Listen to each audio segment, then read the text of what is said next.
He had always dreamed of owning a piece of land far enough from the noisy streets and crowded houses, a place where he could feel the earth beneath his feet and hear the wind whisper through the trees. The small town had its charm, with winding roads, friendly neighbors, and open fields that seemed to stretch forever. When he first saw the property, it felt like it had been waiting for him. The land was quiet, almost untouched, with a small creek winding through it and patches of wildflowers that danced with the breeze. He could imagine himself waking up each morning to the songs of birds and the soft rustle of leaves. Buying the land was not easy. He had spent years saving every extra penny, working long hours and sacrificing small pleasures so he could one day call a place like this his own.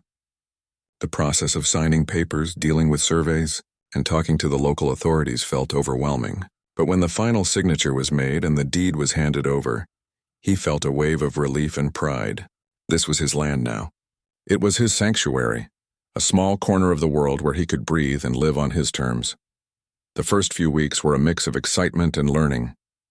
He walked every inch of the land, getting familiar with its hills, its low spots, and the gentle rise near the creek. He noticed the types of trees, the way the soil shifted after a rain, and even the way sunlight hit certain parts at different times of the day. It was as if the land was speaking to him, showing him where it wanted a garden, where a small shed could go, or where a hammock could hang for quiet afternoons. He made small plans, imagining a little cabin, maybe some chickens, and a vegetable garden that could supply him with fresh produce through the seasons. Neighbors would wave as he passed on the gravel roads, some curious, some friendly. There was an older couple down the lane who had lived in the town for decades, and they offered tips about the weather, the soil, and the occasional flood that could hit low-lying areas. He listened carefully, taking mental notes, but he was confident he could manage. He had a practical mind and a patient heart, and he liked to think he could find solutions to any problem. Life on the land felt peaceful at first. Mornings were filled with the smell of fresh earth and the quiet chirping of birds. He would spend hours walking, thinking, and simply being present. There was a creek that ran along the back of the property, shallow but clear, and he loved watching the water ripple over the rocks, reflecting the sunlight. In the evenings, the sky would turn soft shades of pink and orange, and he would sit on the small hill feeling a sense of calm he had never experienced in the city. It was everything he had hoped for, a place where he could escape the chaos and find himself again. But small towns have their own ways, and he soon realized that not everyone was content with the quiet life. Rumors began to circulate about the HOA, a group of people in charge of the nearby developments, who had plans to expand and build luxury condos. At first it seemed far away, just talk of other lands and other people, but whispers reached his ears that the HOA was powerful and that they had a reputation for getting what they wanted, regardless of who got in the way. He tried not to worry, focusing instead on his land, his plants, and the small improvements he was making each week. There were days when he would dig small trenches to manage water flow, plant trees along the edges, and even build a small raised garden to see how vegetables would grow. Children from nearby houses would sometimes wander by, curious about the land, and he enjoyed showing them simple things, like how to identify birds or the way the creek changed after rain. Life was simple, yes, but it was rich in ways he had never known. He learned to notice the land's moods. After a heavy rain, certain patches would hold water longer, and he would make a mental note to avoid planting there. He noticed how the wind shifted in the late afternoon, bringing cooler air and soft sounds from the trees. Nights were quiet, except for the occasional hoot of an owl or the distant bark of a dog. It was the kind of quiet that made one reflective, and he found himself thinking about life, about the past, and about the kind of future he wanted to build here. Then one afternoon, while checking the perimeter, he noticed survey markers being placed on the far edge of his property. Curious, he walked closer, and a man in a suit appeared, clipboard in hand, asking if he was aware that this land was part of the HOA's planned development. He listened politely, explaining that he had purchased this land legally and had all the paperwork in order. The man nodded but spoke in a tone that suggested the situation was not as simple as it appeared. It was the first sign that the peaceful life he had imagined might face challenges he hadn't anticipated. Despite the unease, he continued to work on his land, trusting that legal ownership would protect him. Days passed, filled with planting, small repairs, and long walks. He began documenting everything, taking photos, keeping records of the work he was doing, and even noting the small changes in the land after rains. It felt like preparation for something, though he didn't know what. Friends from the town would occasionally visit, bringing food, offering help, or simply enjoying the quiet alongside him. He felt a strong connection to those moments, the shared laughter, the small triumphs of planting a new tree or fixing a fence. It was a life built on patience and attention, a stark contrast to the hurried, noisy world he had left behind. As the weeks turned into months, he became increasingly aware of the HOA's presence. Notices would appear on nearby properties, letters would arrive hinting at upcoming developments, and he could hear the distant sound of construction starting elsewhere. He tried to remain calm, reminding himself that his land was his own and that careful planning and patience were his allies. He would often stand at the top of the hill, looking at the horizon where the new buildings were supposed to go. He could imagine the condos rising, tall and out of place in the otherwise natural landscape. The thought was unsettling, but he focused on his own space, the small sanctuary he had created, and the peace it brought him. For now it was enough. The land had become more than a property. It was a teacher, a friend, and a challenge. It demanded attention, respect, and care. Each plant that grew, each small animal that returned, each morning that greeted him with sunlight filtering through the trees reinforced why he had come here. It was a life of effort and reward, quiet victories and small joys. Even with the whispers of the HOA and the shadow of development looming, he remained hopeful. There was a rhythm to life here that could not be measured in money or influence. It was measured in sunsets, the growth of a garden, and the satisfaction of knowing he was living in harmony with the land. He felt a deep sense of gratitude, knowing that he had worked hard for this place and that it offered him a sense of freedom he had never felt before. He did not know what challenges lay ahead, but for the moment he could sit by the creek, listen to the flowing water, and feel a sense of peace. It was a peace earned through years of work, patience, and dedication, and he was determined to protect it in whatever ways he could. The land had chosen him, or perhaps he had chosen it, and together they had begun a story that was just unfolding. Life had been peaceful for a while, but the subtle tension that had been growing in the background began to take shape. Notices started appearing in his mailbox, official-looking papers with legal terms that made his head spin. The HOA claimed that part of his land was within a restricted area, that they intended for community development. At first he tried to dismiss it, thinking it was just a formality or an overreach that could be challenged. But as the days passed, he realized that the HOA was serious and not willing to negotiate. He tried to talk to them, visiting their offices and attending meetings. The air inside their buildings felt cold and impersonal. The people he spoke to seemed polite on the surface, but there was a tone of finality in their words. They spoke about zoning regulations, environmental codes, and community interests, making it clear that his ownership was now under scrutiny. He presented his deed, his surveys, and every piece of documentation he had, but they only nodded and mentioned further inspections. It was exhausting, frustrating, and confusing. Weeks turned into months, and the HOA began sending more formal letters, some with legal threats.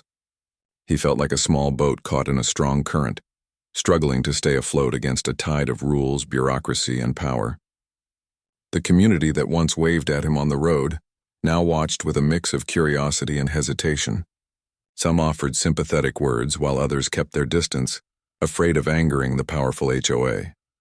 One morning, he arrived at the land to find surveyors marking his property with stakes and ribbons. Machines had started arriving, digging along the edges and clearing parts of the land. It was shocking and painful to see. This land, which he had nurtured and cared for, now looked like a construction site in the making. He rushed over to the workers, trying to stop them, explaining that he had legal ownership. The workers, young and obedient, looked confused and said they were only following orders. He realized then that he was not only up against a legal system, but also a network of people who believed in the authority of the HOA. Desperation began to creep in. He met with local lawyers, researching every possible angle, every loophole he could use to protect his land. The lawyers were honest, explaining that HOAs often wield considerable power and influence, and that challenging them would be expensive, stressful, and time-consuming. Despite the discouragement, he refused to give up. This was his land, his sanctuary, and he could not just walk away without a fight. The days became a constant cycle of managing paperwork, visiting offices and observing the construction encroachments from a distance. He noticed that the soil was being disturbed in ways that might cause future problems, but he had no authority to stop it. Trees he had planted were being removed, and small animals that had made the area their home were scattering. It was heartbreaking seeing life displaced and soil damaged. Each change was a reminder that the world he had built was under threat. The stress began affecting him in subtle ways. Sleep was harder to come by, and his mind raced with worry. He had always believed that hard work and patience were enough, but now he realized that fighting powerful organizations required more than effort. It required strategy, support, and sometimes luck. He began documenting everything meticulously, taking photographs, writing notes, and gathering testimonies from neighbors who remembered the land's history and natural conditions. It was a small comfort, a way to maintain some control over a situation that often felt uncontrollable. Community meetings became tense. He attended as many as he could, speaking up when the HOA representatives presented their plans. He argued that the land was naturally a floodplain, that building on it without proper precautions could lead to disaster, and that the previous state of the land had never caused harm. The HOA smiled politely, reassured the audience that their plans were safe, and dismissed his concerns as overly cautious. It was frustrating to see so many people accept their words without question, relying on the HOA's reputation rather than their own observations. One evening, after another long day of paperwork and confrontations, he walked the land alone. The sun was low, casting long shadows over the cleared areas and marking the outlines of where trees had once stood. He felt a deep sense of loss, as if the land itself was mourning the changes. The creek that once babbled freely was now obstructed by stakes and equipment, and the wildflowers he had planted were gone. His sanctuary was being transformed into something he had never intended, and the reality of his situation hit him with full force. Despite the emotional toll, he refused to give in. He reached out to environmental experts and local historians, gathering data on the land, its natural water flow, and its historical use. Every detail mattered, and he hoped that with enough evidence he could make a case against the HOA's aggressive expansion. He spoke with neighbors, sharing his findings and trying to raise awareness. Some listened, nodding in understanding, while others were wary, unwilling to oppose a powerful organization that could affect their own properties. Tensions escalated when he received a final notice stating that if he did not comply with the HOA's demands, legal action would follow, including potential fines and property liens. The words felt heavy, almost like a physical weight pressing down on him. He knew that even with his documentation and careful preparation, the odds were not in his favor. Yet he also knew that giving up would mean losing more than just land. It would mean surrendering the peace and independence he had fought so hard to achieve. In the following days, he worked tirelessly, attending court dates, meeting with lawyers, and filing motions. Each step was draining, both physically and emotionally. He found solace only when he could return to the land itself, walking among the trees and imagining the life he had planned. The land seemed to offer a quiet resistance, reminding him why it was worth the struggle. Late one night, after yet another long day of meetings and calls, he sat by the creek and allowed himself a moment of reflection. He thought about the years he had worked, the sacrifices he had made, and the vision he had carried in his heart. He thought about the power of persistence, the courage to stand alone against larger forces, and the importance of protecting what truly mattered. Despite the obstacles, he knew that this fight was not just about land. It was about respect, integrity, and the principle of fairness. Little by little, he began to notice small victories. Notices that were improperly filed were corrected. Some local supporters began speaking out, lending their voices to his cause. Though the process was slow and exhausting, these small signs of progress kept him going. He realized that patience and persistence were his strongest allies. Every documented fact, every witness, and every carefully worded letter was a small step toward protecting what he valued. Even as the HOA continued to push forward with their plans, he found ways to maintain his connection with the land. He planted new trees where he could, tended the garden patches that remained, and continued documenting everything. The land became a symbol of resistance, a place where he could channel frustration into meaningful action. It was a reminder that even when the odds seemed insurmountable, determination and careful planning could make a difference. The community around him began to see him not just as a homeowner, but as a voice standing up against potential wrongdoing. Some neighbors offered help, bringing supplies, sharing information, or simply offering moral support. These connections were invaluable, providing a sense of solidarity in the midst of the battle. He realized that even against powerful organizations, unity and shared values could create strength. Through it all, he never lost sight of the land itself. Each morning he would walk along the creek, watch the sunrise, and feel the earth beneath his feet. It was a grounding experience, a reminder of why he was fighting. He understood that the HOA's plans were not just about buildings, they were about control, power, and profit.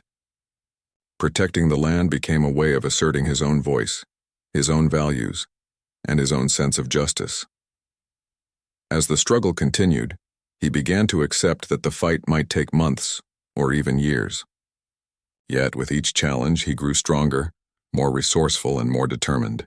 The land, despite being under threat, remained a source of inspiration and a reminder of the life he had envisioned.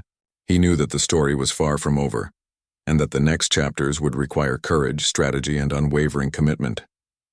But for now he focused on what he could control, nurturing the land, documenting every detail, and preparing for whatever came next. The battle had begun, and he was ready to face it. Construction finally began in earnest on the land that had once been his sanctuary. Machines roared to life, bulldozers tore into the earth, and survey stakes multiplied like a forest of plastic markers. He watched from a distance, heart sinking, as his carefully nurtured property was transformed into a construction zone. Despite his growing frustration, he refused to leave. He knew he had legal rights and evidence, and he wanted to document every change as it happened. The first weeks of construction revealed troubling signs. Water began pooling in unexpected places. Small channels that used to carry rainwater smoothly were blocked by grading work, and the soil seemed more vulnerable than ever. He walked the property daily, notebook and camera in hand, carefully noting the patterns of water movement and the areas where erosion was already appearing. Each observation strengthened his belief that the HOA had ignored the natural characteristics of the land, choosing profit over safety. He tried to warn the HOA representatives during one of their site visits.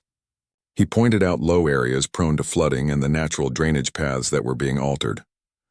The representatives listened politely, nodded, and then continued with their plans. It became painfully clear that their decisions were final, and that the warnings of a simple landowner were not taken seriously. He realized that his role had shifted from owner to observer and chronicler, documenting mistakes he hoped would be recognized before disaster struck. Local residents began noticing changes too. Streets that had never seen much water began to show signs of puddling after storms, and some neighbors expressed concern about the speed and scale of the construction. He spoke with them, sharing his observations and the historical behavior of the land. Some were receptive, nodding and understanding, while others dismissed him, saying the HOA must know what it was doing. The mixed reactions were frustrating but did not deter him from continuing to monitor the site. Rainy days became particularly stressful. Even light showers caused the new construction areas to flood temporarily, sending muddy water into adjacent properties and creating erosion along the edges. He took photos each time, building a record of what he knew could become a larger problem if left unchecked. It was a slow and often lonely process, but he felt a moral obligation to make sure the dangers were documented for both himself and future residents. Despite the chaos, he tried to maintain some connection with the land's natural beauty. He cleared small sections that had not yet been touched by machinery and replanted flowers and shrubs, a quiet act of resistance and care. Birds returned to these areas. Insects buzzed among the plants, and he found solace in the small pockets of life that persisted despite the destruction around them. It was a reminder that even in the face of overwhelming change, life could endure with attention and care. As construction continued, he noticed that the HOA and their contractors were speeding up the work, perhaps trying to finish before local authorities or neighbors could intervene. Large piles of dirt and debris were left haphazardly, blocking natural drainage paths and causing small pools to form after every rain. The creek that ran along the property's edge began to overflow slightly during storms, a warning sign that the land's natural systems were being disrupted in ways that could have serious consequences. He started reaching out to environmental consultants, explaining the situation and requesting their assessment. They visited the site, walked the land, and confirmed what he had suspected. The construction had disrupted natural flood patterns, and without corrective measures, the new buildings were at risk. Their reports were detailed and professional, and he shared copies with the HOA, hoping it would make them reconsider. The HOA responded politely, but continued work as planned, emphasizing their confidence in the engineering and design choices. It was clear that warnings, evidence, and expert opinions held little sway against their agenda. Community meetings became more heated. He attended as many as possible, armed with reports, photos, and personal observations. He spoke clearly and calmly, explaining how the land's natural characteristics made it risky for large-scale construction. Some attendees whispered in agreement, while others seemed intimidated by the HOA's influence. Still, he refused to be silenced, feeling a duty not just to himself but to the future residents who might be affected by the flooding he predicted. Tensions escalated further when heavy rains came one evening. The construction site became a muddy mess, with water flowing rapidly through areas that had been blocked or filled in. Small temporary flooding occurred on neighboring properties, and his fears intensified. He rushed to document everything, taking photos, videos, and detailed notes. The evidence he collected began to paint a clear picture. The HOA's negligence was creating serious risks. Yet, despite the visual proof, the HOA continued to downplay the issue, reassuring residents and potential buyers that everything was safe. At night, he would walk the property alone, flashlight in hand, listening to the creek and observing the land's subtle movements. The stress was immense, but these moments were grounding. He reminded himself of why he had bought the land and why he continued to fight. It was not just about ownership or pride. It was about protecting the natural balance, respecting the earth, and standing up for truth even when powerful entities tried to suppress it. Some neighbors approached him privately, sharing their own concerns. They had seen water pooling, soil erosion, and other signs that something was wrong. These conversations were both comforting and alarming. It was clear that he was not alone in noticing the risks, but the challenge remained: how to make a powerful HOA acknowledge what they had ignored. Together they began documenting their observations, sharing photos and keeping records of every incident, building a collective awareness of the growing problem. He also began studying historical maps, rainfall records, and local flood reports. Every piece of data confirmed what he already knew. The land had always been a floodplain, naturally susceptible to water accumulation during heavy rains. The HOA had ignored this history, relying on modern construction methods without accounting for the fundamental reality of the land. Each revelation strengthened his resolve and provided ammunition for the arguments he would continue to present. Despite the mounting pressure and constant stress, he maintained routines that helped him stay focused and resilient. Early mornings were spent walking the property, afternoons documenting and preparing reports, and evenings reflecting by the creek. Small acts of care, tending plants, noting wildlife, observing water flow, kept him connected to the land and reminded him of the importance of his mission.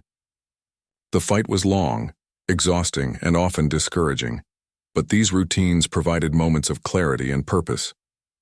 He began to anticipate the larger consequences if the HOA's plans continued unchecked. Flooding during storms could damage buildings, disrupt communities, and cause financial and emotional harm to future residents. He imagined the frustration and fear of people living in the condos, unaware that the problems were foreseeable and preventable. This vision added urgency to his efforts. Protecting the land was not just about his past ownership. It was about preventing harm and holding powerful organizations accountable. Communication with local authorities became more frequent. He submitted reports, photographs, and expert opinions, requesting inspections and interventions. Some officials responded with concern and took initial steps to investigate, while others seemed hesitant, unwilling to confront the HOA directly. The balance of power was clear, and he realized that persistence, public awareness, and careful documentation were essential tools in the battle. Even with all the challenges, He found moments of unexpected beauty and joy. During quiet mornings, he would see deer grazing near the creek, hear the songs of birds returning to newly planted shrubs, or notice the gentle movement of sunlight through remaining trees. These moments reminded him of why he had chosen this land and why the fight was worthwhile. The land, despite being disrupted, continued to give back small rewards to those who cared enough to observe and nurture it. As weeks passed, he began noticing that the HOA's construction shortcuts were causing minor accidents and disturbances on the site itself. Temporary flooding created muddy hazards, materials were displaced by water, and some early structures showed signs of shifting soil. He documented everything meticulously, aware that these small incidents were harbingers of more significant problems if left unaddressed. The evidence was mounting, and he felt a sense of quiet satisfaction knowing that his careful observations were proving the risks he had predicted.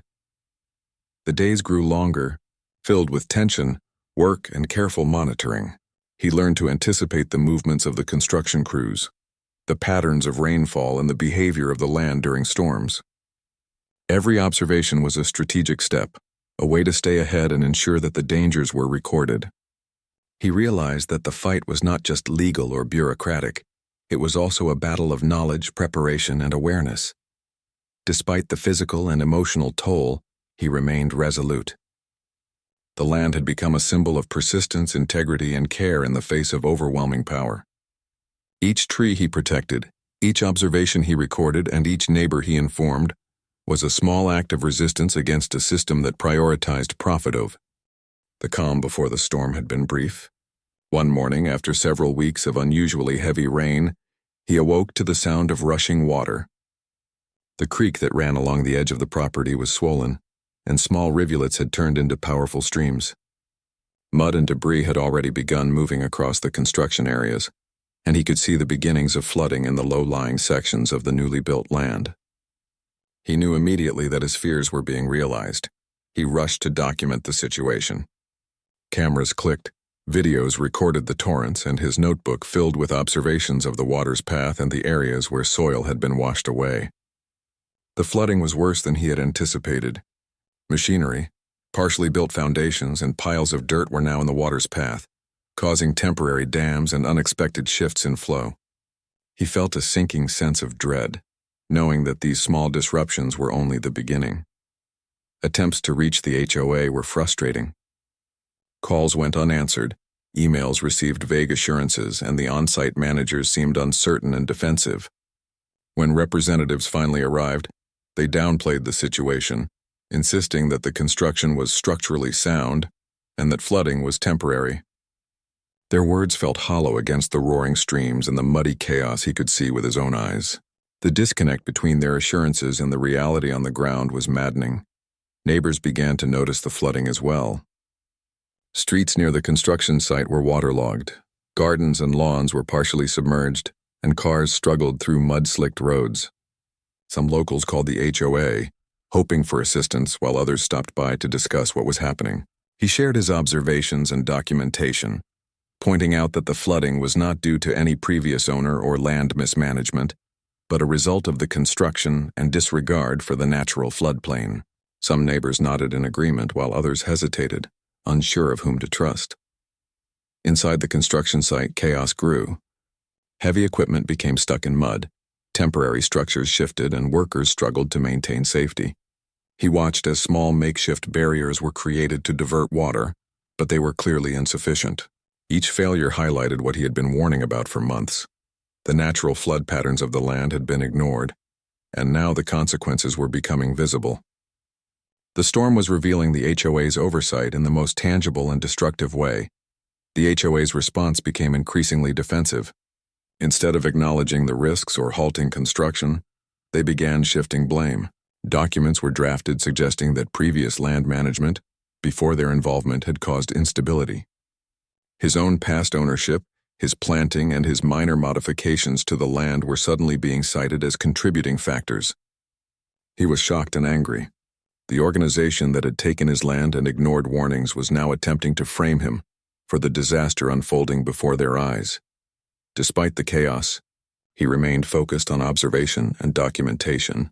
Every new development, the shifting soil, The overflow of temporary channels, the pooling water near building foundations, was recorded meticulously.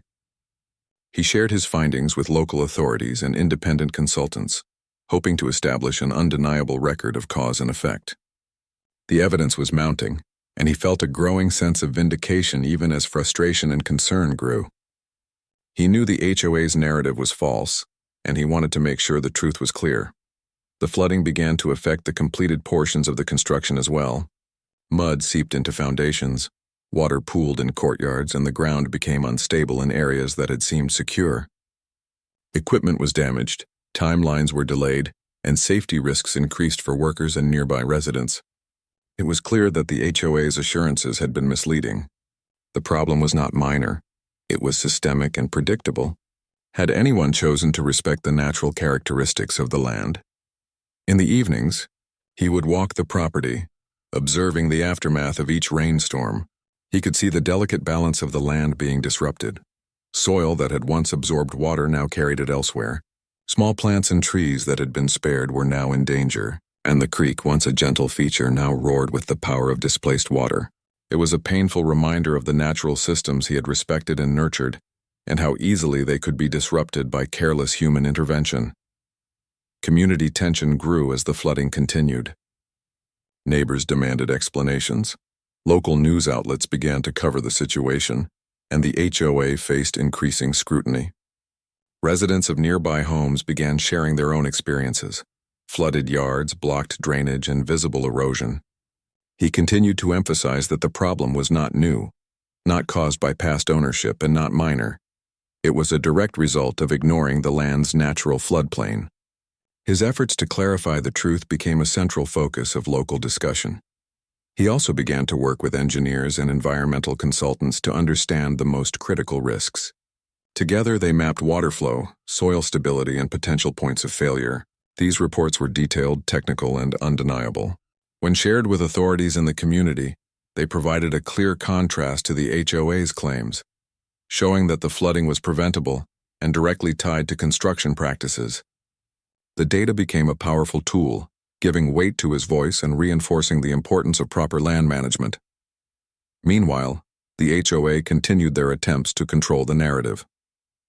They released statements suggesting that the flooding was a rare anomaly, caused by unprecedented rain, and subtly implying that he had contributed to the problem. Public meetings became heated, with his voice rising above the noise to correct misinformation and point out facts. He spoke calmly but firmly, sharing photographs, expert assessments, and first-hand observations, challenging the HOA's spin and insisting on accountability. Some of the HOA's residents were frightened. They had invested significant money in their new homes and now faced damage and instability. Panic and confusion spread, and calls for explanations and remediation grew louder. He found himself in the unusual position of being both witness and advisor, guiding people through what was happening, explaining how the flooding could have been prevented, and helping them understand that the underlying problem was not his land or his past ownership, but the HOA's decisions. Days turned into nights, and the storm continued intermittently. He rarely slept through the night, checking the water levels, inspecting vulnerable areas, and making sure that any temporary interventions were recorded and monitored. His dedication was exhausting but necessary.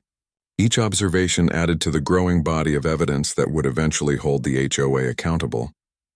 He knew that patience, documentation, and clear communication were the keys to ensuring that the truth could not be denied. Small victories began to appear. Some minor construction corrections were implemented in areas identified by engineers, and local authorities began issuing inspections and recommendations. The flooding itself began to stabilize in certain areas, though the risk remained. Each acknowledgement of the land's vulnerabilities felt like a step forward, a sign that persistence and careful attention could influence even powerful organizations. Through it all, he remained connected to the land in a personal and emotional way. Despite the chaos, he would stand by the creek, observing the water and the wildlife that persisted. Birds continued to visit, insects buzzed among small patches of surviving vegetation, and the natural rhythms of the land were resilient. These moments reminded him why he had purchased the property, and why he was committed to seeing justice done. The land, in its quiet endurance, mirrored his own resolve. He also realized the importance of public awareness. Local news, social media, and neighborhood meetings became avenues to share factual information and counter misleading statements from the HOA. He provided clear explanations, visual evidence, and historical context, helping others understand that the flooding was foreseeable and preventable. Gradually, more community members began to speak out, joining him in calling for accountability and proper management of the land. By the time the storm subsided, the aftermath was visible across the property. Pools of standing water reflected the cloudy sky. Soil erosion had created new patterns, and foundations showed the early effects of shifting earth. The construction site was a reminder of what happens when natural systems are ignored, and it became a powerful visual for his ongoing advocacy. The situation was challenging, but it provided undeniable proof of what he had warned about, and the foundation for holding the HOA responsible. In the evenings, he would document every detail meticulously. He reviewed photographs, videos, and notes, ensuring that a clear chronological record existed. These records were not just for himself. They were intended for local authorities, the community, and anyone who would later be affected. The effort was exhaustive but critical. He knew that without this evidence, the HOA could continue to misrepresent the situation and avoid responsibility. Despite fatigue, stress, and frustration, he remained committed to the truth. Each day reinforced the lessons he had learned, the importance of observation, patience, persistence, and the courage to stand up against those who misuse power. The land had been his sanctuary, and even as it suffered, it had become a battleground for accountability. Aware